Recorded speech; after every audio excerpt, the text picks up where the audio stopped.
Good morning and welcome to the 11:11 show with Joanne on Destination Uri this morning.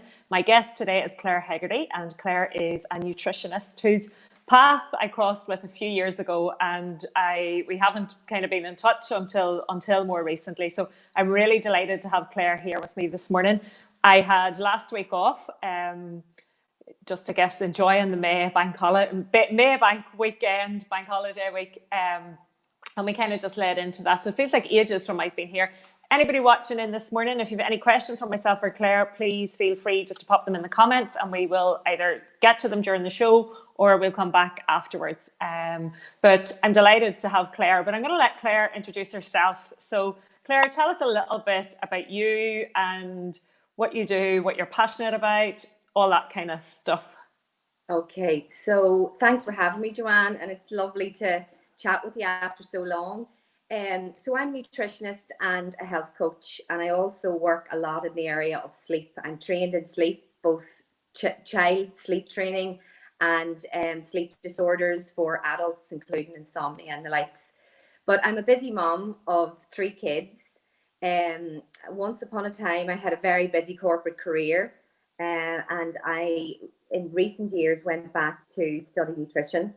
And I now specialise in helping women and helping families in the area of family nutrition. And I also work a lot in the corporate area. So working with corporate businesses to help them improve the health and well-being of their workforce. So my main area of interest is women. And my own journey into nutrition was a very personal one. It was born predominantly out of my desire to help one of my children who struggled very much with eating and would soon go on to develop significant sensory eating issues, and which would require a lot of additional support. And at that time, when any mums and any families out there who had kids who are fussy eaters will know, it's extremely stressful, not just on the mom who's dealing with the fussy eater, but on the child as well.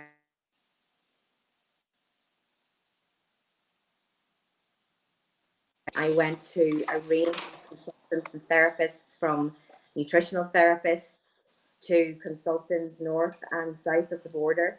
I spent hours reading and online. Found it overwhelming. One person had one view and another therapist had a completely different view. Really, there's not a lot out there in terms of support for picky and fussy eaters, I have to say. That was my experience. So I decided the best thing for me to do would be to go back to college and learn the science myself, see if I could find answers through studying. And what resulted then was me, several years later, then working in this area, an area which I absolutely love. And what I do really is work with families to empower them to learn how to work with their fussy eaters and give them the tools to help kids explore new foods and try a range of different foods without it being stressful. And it may seem, and it does seem for many families that I work with, an impossible task, but it is possible. It is possible to get your child to have healthy habits and eat a full range of foods. So I would say that behind, in the majority of cases, behind every fussy eater is a mom who also struggles. Because what I'd say really my one-to-one work with women is the area that I work most in, even though children's nutrition is an area I'm very passionate about. But most of the moms I work with, Joanne, are really brilliant at multitasking and doing absolutely everything they can for their families, juggling their career, doing now the additional task of homeschooling. But most of them put themselves at the bottom of every priority list that they have. So I work with women a lot to help them essentially eat better, sleep better, and live healthier lives. My work is not magic, and there are no magic pills out there, but I like to think that I simplify nutrition and combine all of the areas of my training, which includes anxiety management, sleep training, and nutrition. because I learned very quickly that nutrition is only a very small part. Whilst it's extremely important, it's only one part of health. And in order for a lot of women to achieve good health, there's a lot of coaching work involved, because unfortunately I spend a lot of time working with women to help them break very punishing diet cycles that they've spent their lives engaging in. And really it's about helping people make real and lasting change in a very simple, down-to-earth way that is achievable and attainable with the right coaching and the right program. Absolutely. And I mean, all of what you're saying there ticks so many of my boxes. And, I know we would have very similar beliefs and very similar ethos in terms of how we work with clients. And I mean, over the last number of years, I have been really working in that field of breaking diet culture, both for myself and for so many people out there. And one of the things that really, really resonated with me was this, or, really touched me quite deeply, was that the person that has the healthiest diet isn't always coming from the healthiest place. And you could be eating, get your macros right, get your calorie count right, get all of that right, and it looks like you're eating a healthy diet. But you touched on the healthy eating habits there, because there's a huge difference between those two concepts.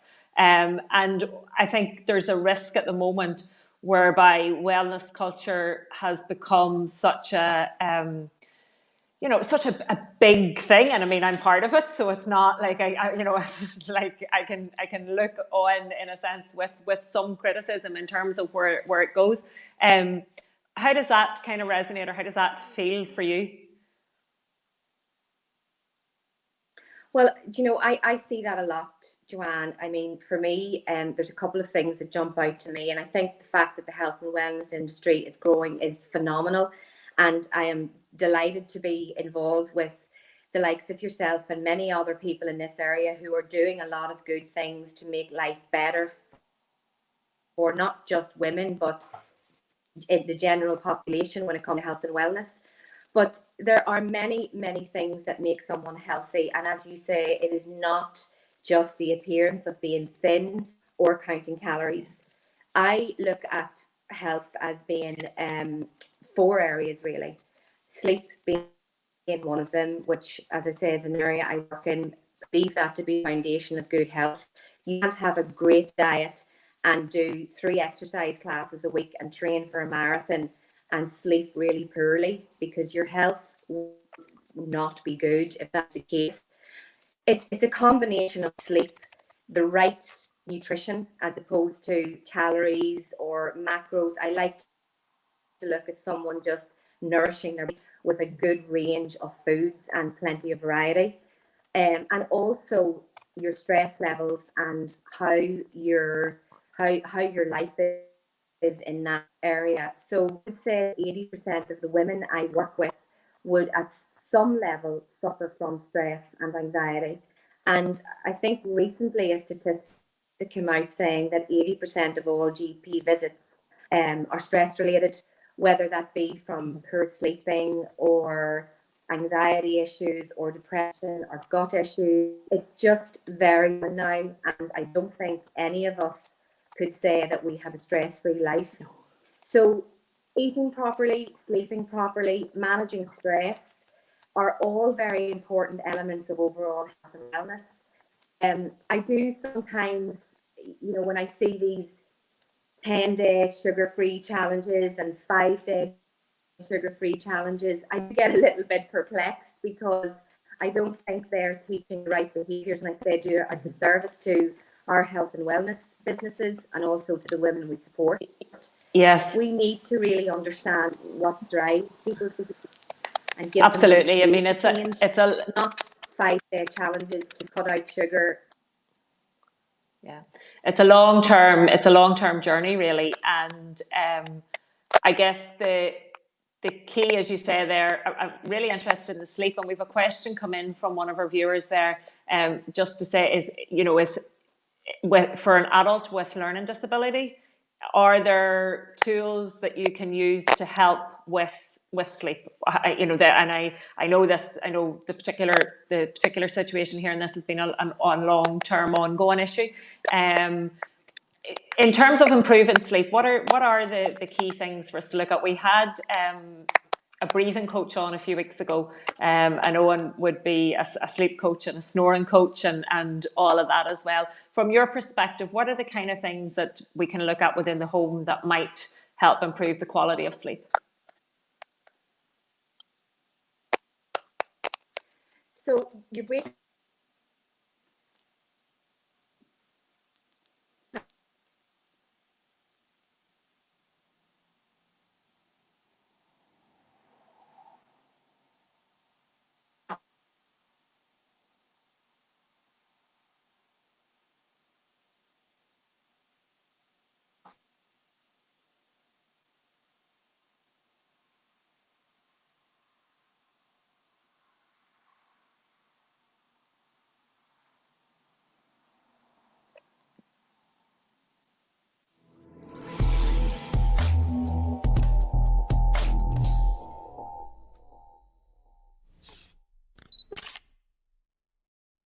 slightly, Joanne, but I'm going to, I think I picked up that you're asking me on my top tips for those.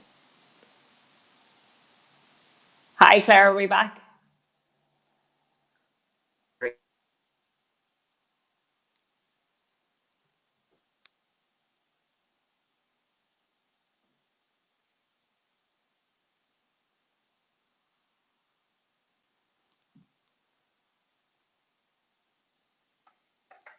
So we seem to possibly have lost Claire there, just signal wise. So I'm not sure what's going on out on the live broadcast.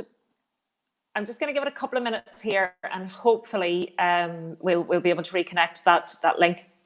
But I guess just to summarise, we're talking family nutrition, we're talking health, we're talking well-being, and I know both myself and Claire would be very passionate about short-term quick fixes. Even sometimes these are kind of under a guise of longer-term health changes. So, you know, it never ceases to amaze me, and maybe this year we'll escape it a little bit, where we start to get the summer body ready. As we move into the summer, you know, it's almost like every year there's a new gimmick, a new way, a new short-term program, a new thing that's going to change your world and change your life in that particular time. And that's you know, every year. So, like, you know, I'd say for most women in their 40s, they'll have had these messages thrown at them for probably the last 20-25 years. If something hasn't changed or helped in the last kind of, you know, if it hasn't helped up until now, a short-term solution is probably not going to be one of those that help. I'd lost you there, Claire, so I was kind of just chatting on with the viewers just to catch things back up again. You're okay. Just to go back to the sleep, we had a question coming in from one of our viewers there around sleep for an adult with learning disabilities, and also some physical disabilities there as well. So what, in terms of sleep, what would be the top kind of tips that you would have for looking at that? And I know individual cases will require consultations and all that kind of stuff, but what would be your top tips there?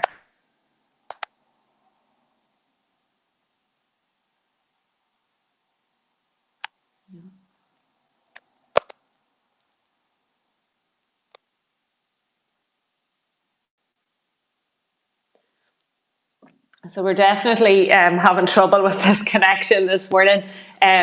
It's and you know, it's one of those things that happens. But Claire mentioned there about the pillars of health, and there's an excellent teacher called Dr. Chatterjee, and he talks about kind of the 7 pillars of health. And sleep is so fundamental to our health and well-being. And I guess for me, there's a huge confusion out there around health, well-being, and body image. So often our choices around our health actually only come from a place of losing weight or changing our body shape, whether, or maybe putting on weight. You know, I mean, I also work with clients who, you know, who just aren't comfortable with their body image. Maybe they feel like they're too thin, or they're too, you know, they've no bum or no boobs, and kind of all different angles going on there as well. But if we could approach health and well-being from a place of loving ourselves to good health, then I think our whole motivation really, really changes. And just this week, just yesterday actually, I had an article published in a magazine called the Breathe magazine, which talks about it's all kind of things, all types of well-being, health, motivations, all that kind of stuff going on with it.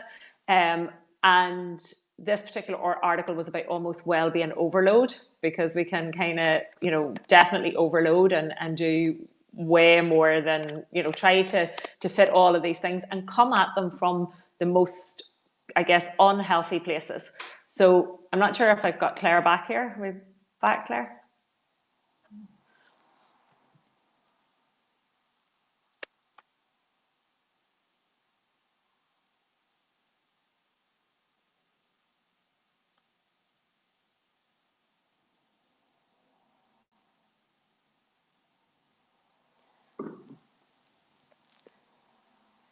Yeah, so I'm here.